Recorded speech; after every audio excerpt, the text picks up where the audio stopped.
Australia's CSIRO has come up with some pretty amazing inventions over the past 86 years of research, from polymer banknotes to insect repellent and the world-changing Wi-Fi. But we can also lay claim to something a little more esoteric. We actually invented a whole new word.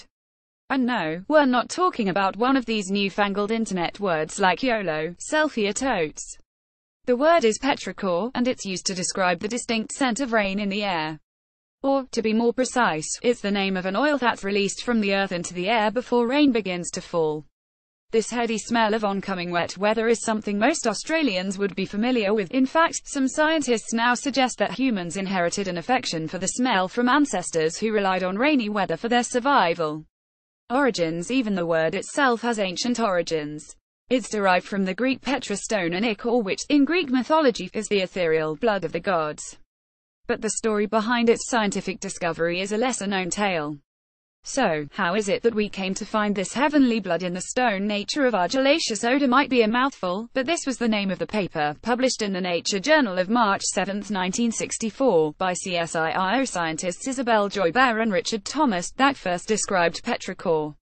Thomas had for years been trying to identify the cause for what was a long-known and widespread phenomena. As the paper opened, that many natural dry clays and soils evolve a peculiar and characteristic odor when breathed on, or moistened with water, is recognized by all the earlier textbooks of mineralogy.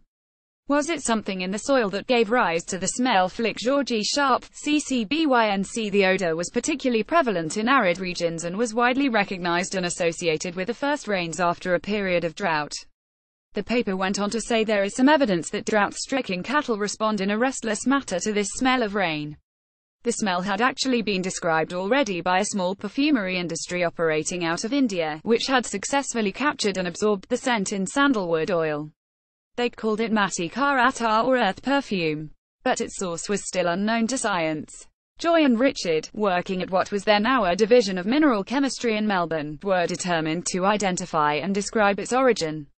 By steam distilling rocks that had been exposed to warm, dry conditions in the open, they discovered a yellowish oil, trapped in rocks and soil but released by moisture, that was responsible for the smell.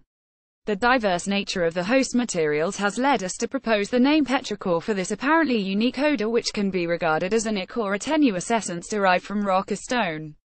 The oil itself was thus named petrichor, the blood of the stone.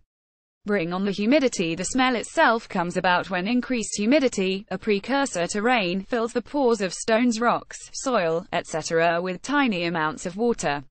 While it's only a minuscule amount, it is enough to flush the oil from the stone and release petrichor into the air.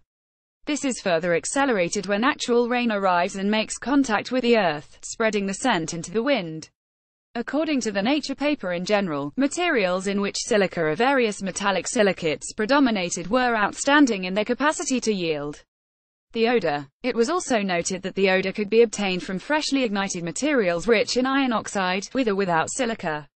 It's a beautiful sequence of events, but one that may be hard to visualize. Thankfully, in a testament to the ongoing scientific fascination with this finding, a team of scientists at the Massachusetts Institute of Technology have just this year released a super slow-motion video of the petrichor process in motion.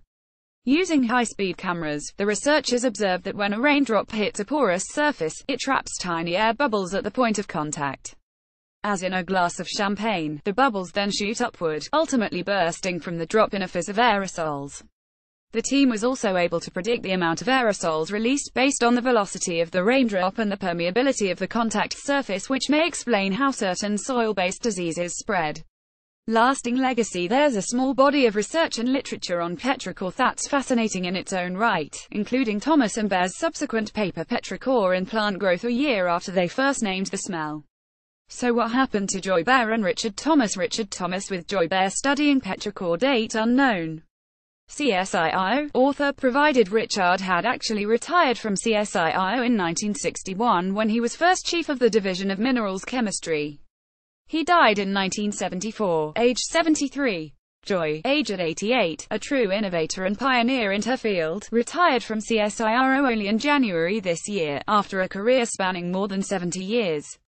The joint discovery of petrichor was just part of a truly remarkable and inspiring career which culminated in 1986, with Joy's appointment as a member of the Order of Australia for services to science. We are thankful to both for the lasting legacy on giving a name to the smell of rain and to Joy for the role model she has been to so many women in science. This is part of a series on CSIRO inventions.